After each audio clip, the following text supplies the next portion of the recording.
Welcome to Big Papa Rob's podcast Story Rewind, The Missing. I'm Big Papa Rob. Each of my stories are about one of many missing people out there. I rewind the story of a missing person in hopes that someone will hear this story and can share information to help find this missing person. There is always someone who knows something that can help find this missing person. The story I will tell you today is about Sara Ebersole, a beautiful 26-year-old that went missing March 2nd, 2023, from Riddick, Florida. There are lots of moving parts in this case, and a sister that is determined to find out what happened to her sister.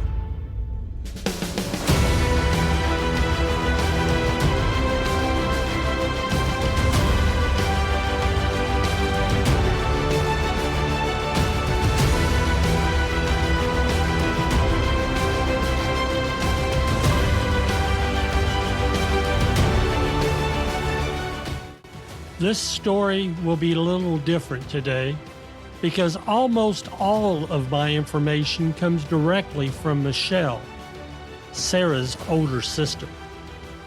Now let's rewind this story to the very beginning of Sara's life. Sara Ebersole was born September 18th, 1996. Sara is the youngest of 7 children.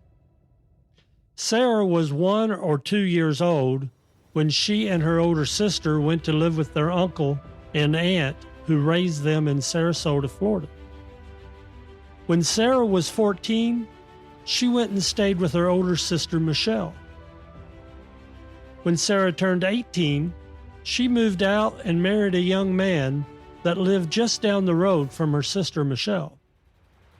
But like many young couples, they married quickly and too young, and wasn't really ready for marriage.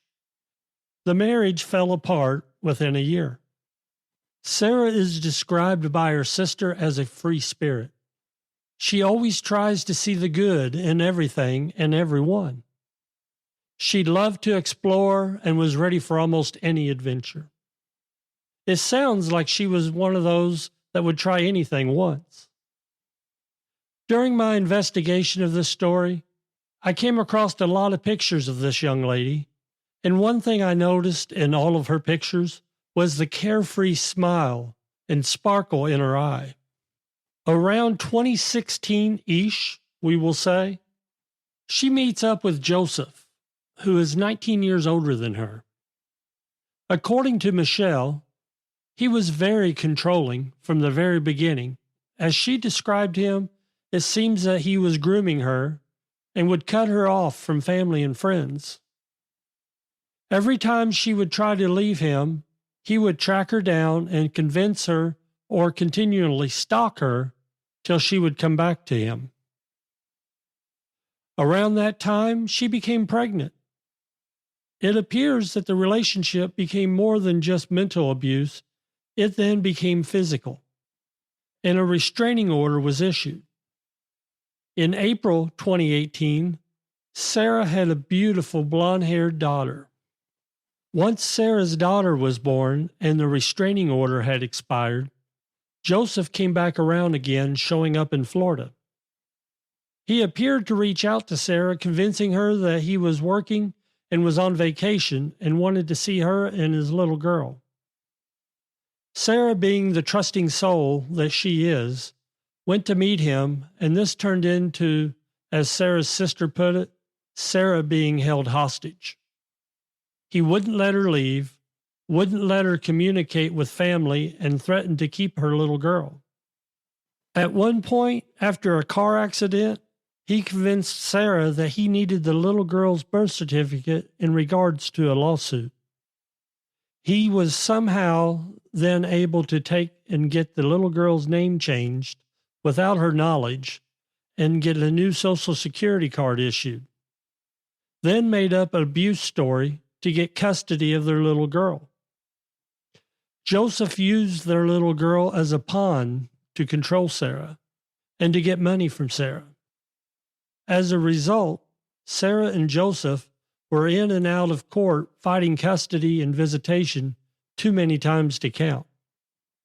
A couple of days before March 2nd, 2023, Sara had told her sister Michelle that when she got off work on March 2nd, she was going to go to the hotel where Joseph stayed and give him money to bribe him to let her see her daughter. On March 2nd, Sara went to work at a club where she was a dancer. It appears that she may have worked from 3 to 7 that day. According to Michelle, Sara messaged her around 7 p.m. to see if she could come pick her up. But unfortunately, her sister wasn't able to do that. At 7:50 p.m., she messaged Michelle again to tell Michelle's kids hi and that she loves them. Michelle got another message at around 10:11 that stated that she was getting into a random truck with some cowboys and that she hoped that they took her for a ride. Unfortunately, this was the last time she heard from Sara. March 3rd, 2023. Michelle tried calling Sara and the phone went straight to voicemail. She knew something was wrong. Later, her fears were confirmed when Sara's roommate messaged Michelle asking if she had heard from Sara, and she told her that she hadn't. This quickly concerned Michelle and the roommate because Sara was not one to ignore messages and calls from them. That day, the roommate attempted to file a missing persons report on Sara, but the police told her that she would have to wait at least a week to see if Sara returned. By March 5th, both Sara's sister and the roommate had quickly started making posts to Facebook asking friends to help find Sara. By this time, they had already tracked down some of Sara's last movements across the street from a Circle K where Sara had met up with the cowboys that she had texted her sister about. Finally, on March 8th, the police opened an investigation due to the persistence of Sara's roommate. March 9th, Sara's roommate was able to pay to have Sara's cell phone ping record from its last location. Unfortunately, the report didn't show the time or date, but the phone ping was near Livingston Lake, just outside of Avon Park, Florida, which was about 153 miles away. There was a search of the area, but nothing was found. Michelle, Sara's sister, has been relentless in trying to locate her sister. In many areas of this investigation, she is doing the legwork and investigating leads and then providing her findings to the police. April 9th, Michelle had tracked down the truck that Sara was reported to have been last seen getting into. She passed along the tag and VIN numbers to the Marion County Sheriff's Office. The Sheriff's Office located the men and cleared them of her disappearance.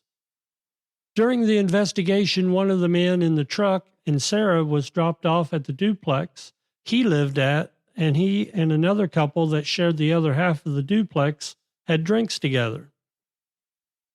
They stated that Sara left sometime between 3 a.m. and 5 a.m. on March 3rd with someone that they assumed was an Uber driver in a dark blue or black vehicle.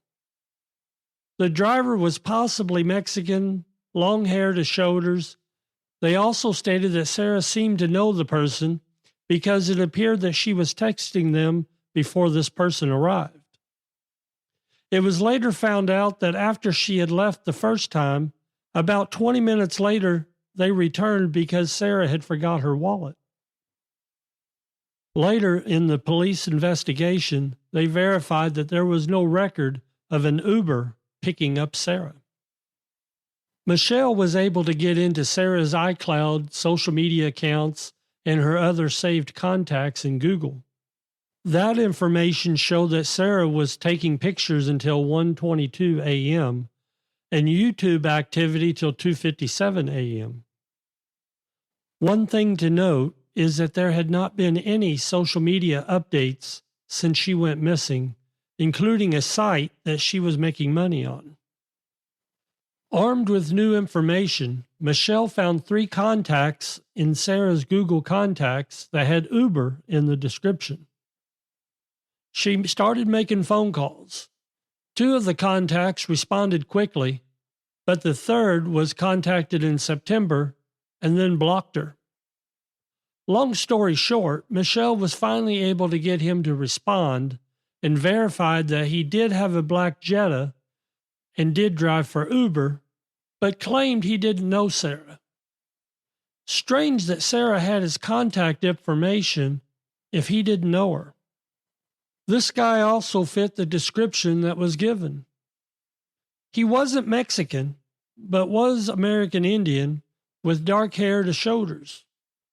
It was recently discovered that he had sold the black Jetta that he had, and Michelle found it at a salvage yard.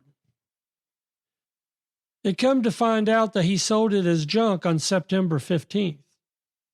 Michelle turned over all the information that she had to the police in September.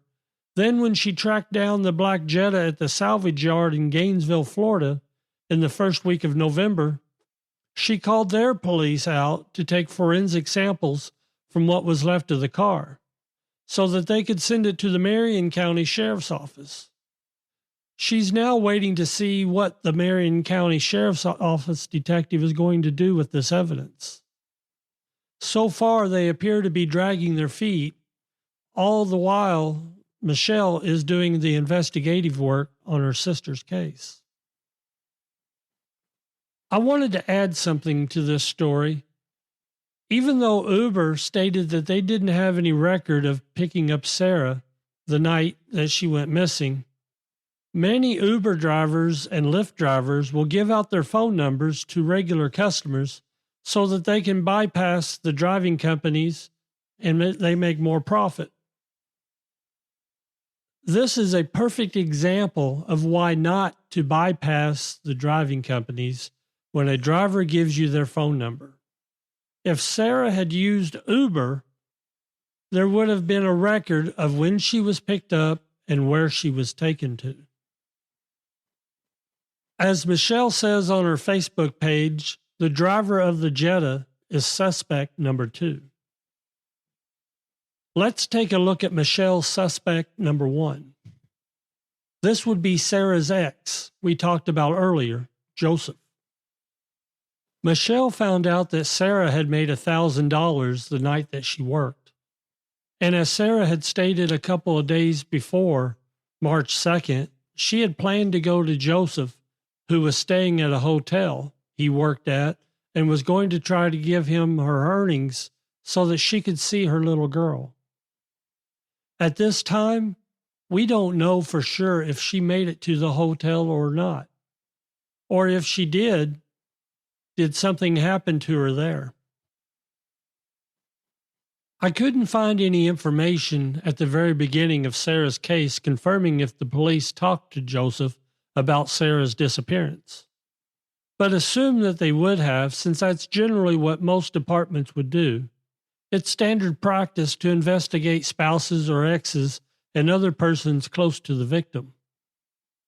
March 29th, Joseph was arrested on battery charges in regards to battery of a 65-year-old person that resulted in injuries indicating that he had brain bleed from the injuries. There are also reports that he had made comments to people that Sara is dead. We know April 10th he was fired from his job at the hotel when they found out he was using an additional hotel room for storage. April 24th, Joseph allegedly broke into the hotel office with a spare key he had made and shut down the security systems. My question is why? Why do this unless you're trying to hide something? Now that the hotel owners know that there's a second room he was using, was he trying to move something out of that room that he didn't want anyone to see? The hotel had to go through an eviction process to get him out, and they finally evicted him from the 2 rooms that he was occupying on July 25th. He was evicted and had a moving company come and remove everything from the rooms, including the beds, furniture that the hotel owned. Once he had vacated the 2 rooms, Michelle tried to get the Marion County Sheriff's Office to collect forensic evidence from the rooms. When they wouldn't, she attempted to do it herself. Akola Police Department did finally try to come and collect forensics from the room after Michelle had been in the room, but stated that it was contaminated at this point and couldn't take anything into evidence. Michelle recalls seeing handprints and stains and other things that was suspicious in the room. Another thing that adds suspicion to Joseph is what Michelle has stated being missing from Sarah's home. The only things that went missing is legal paperwork she kept showing her daughter's name change, a binder of legal documents containing Joseph's criminal history from 2000 to 2019, and a teddy bear with her daughter's name on it from when she was born. These are very odd things to have been taken, and if you're thinking Sara may have taken them, her makeup and other toiletries and all of her other belongings were still in the house. A records search found him involved in several criminal cases and many lawsuits.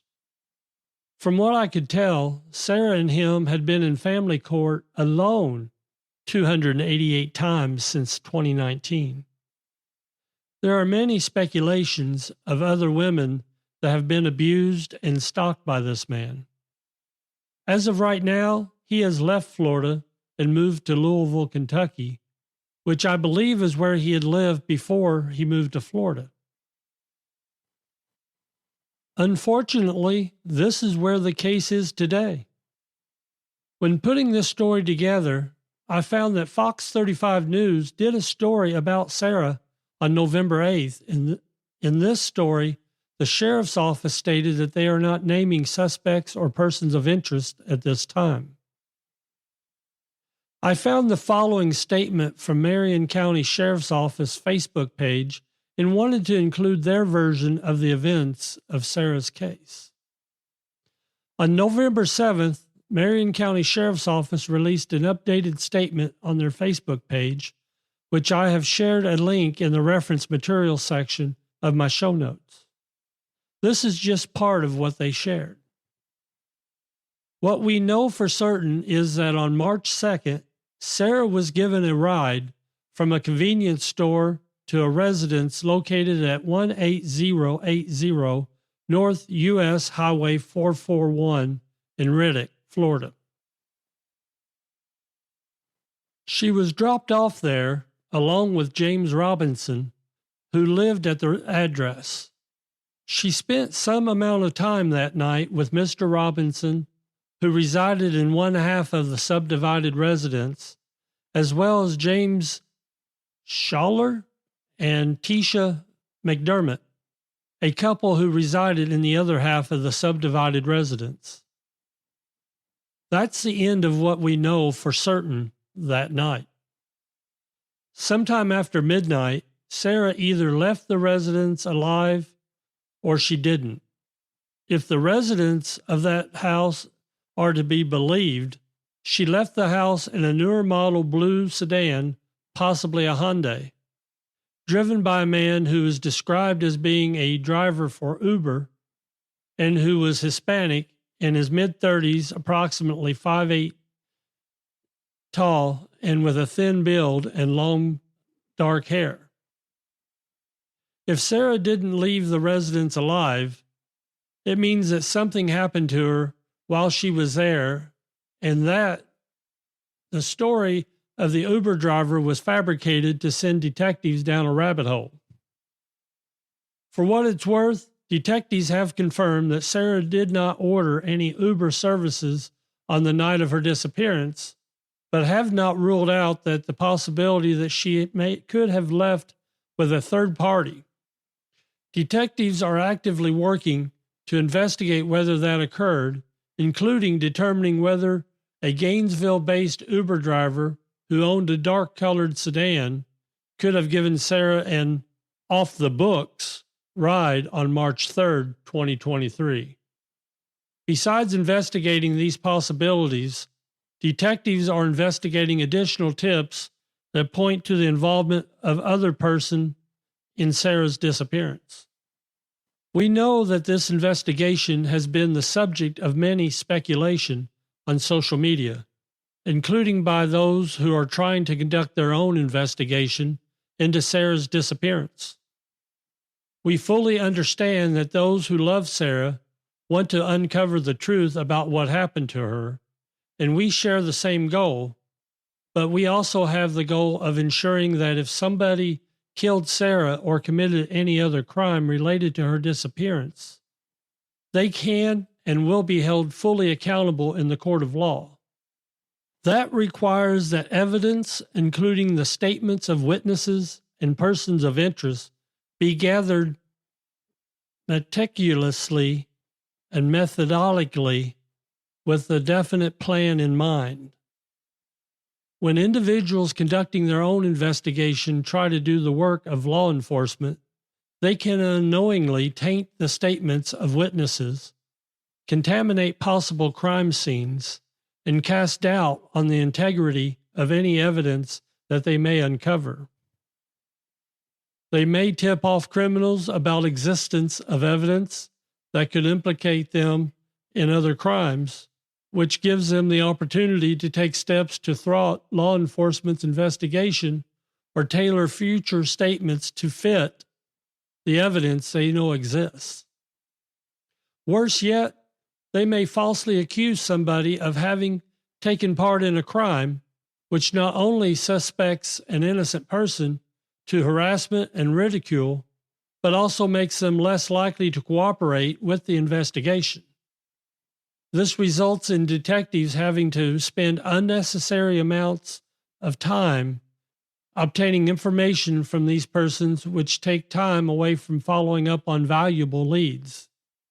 In short, it works contrary to the goals of finding out the truth about what happened to Sara and holding accountability to anybody who played a role in her disappearance. With all of that said, and with those things in mind, we are asking that if any member of the public has information that may help shed light on Sara's disappearance, to please report it directly to the Marion County Sheriff's Office, or if you wish to remain anonymous, to Crime Stoppers. Our detectives are committed to fully investigating every lead that they are provided, and we continue to investigate tips that we receive about this case, including tips that have arrived in recent days, as information becomes available. We will continue to release it to the public if it will further the goal of finding Sara and anybody who may have committed acts of wrongdoing in connections to her disappearance. As I said when I started that was the statement released by the Marion County Sheriff's Office. I know Michelle is frustrated on how the investigation has been handled and the speed at which they are doing it. She stated it took 3 months before they went to Sara's residence to investigate if anything was missing. And as I told you earlier, she's been hitting the dirt finding clues and giving the Sheriff's Department leads, but it doesn't appear that they're doing anything with them. Let's recap Sara's information. Sara Gail Ebersole went missing from Reddick, Florida, in the early hours of March 3rd, leaving in a black or dark sedan between the hours of 3 and 5 a.m. Sara is 5 foot 1 inches tall, weighing 116 pounds, has dirty blonde to light brunette hair to shoulders. Her eyes are blue. She has a Kokopelli tattoo on her right hip in black. Sara was 26 when she went missing, but has had a birthday since then. If you have any information, please contact the Marion County Sheriff's Office at 352-732-9111. Case number MCS 0230FF005233. The stories I tell about the missing, I hope, arms you with new information about a missing person that might lead to finding them. Additionally, I hope that you will share the information about this person in hopes that by sharing, it may lead to locating this person. As with almost all missing persons cases, there is someone out there that knows something. Please come forward and contact the authorities if you know anything. Once again, I'm Big Papa Rob, and this was an independent podcast called Story Rewind. Story Rewind, The Missing, is written, produced, and edited by Big Papa Rob. I couldn't do this without the support of my wonderful wife, aka Big Mama. For a donation to help me cover my operating costs, you can buy me a cup of coffee. You can find the link in my show notes or on my social media pages. Your support would be greatly appreciated. I would appreciate a 5-star rating if you listen to my podcast through Apple Podcasts. And finally, if you have a story idea, please contact me through my social media. A link to all my social media accounts is listed in the show notes. I would love to hear from you. Today's music was The Shield by Hot Dope from Pixabay.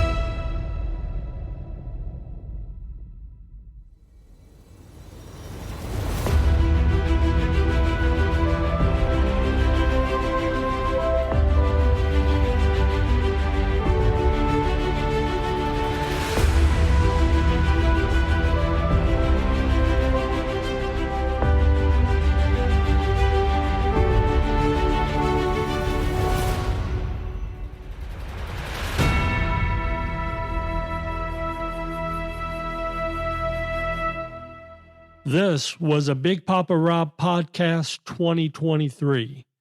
See the show notes for links to the reference material used in this podcast.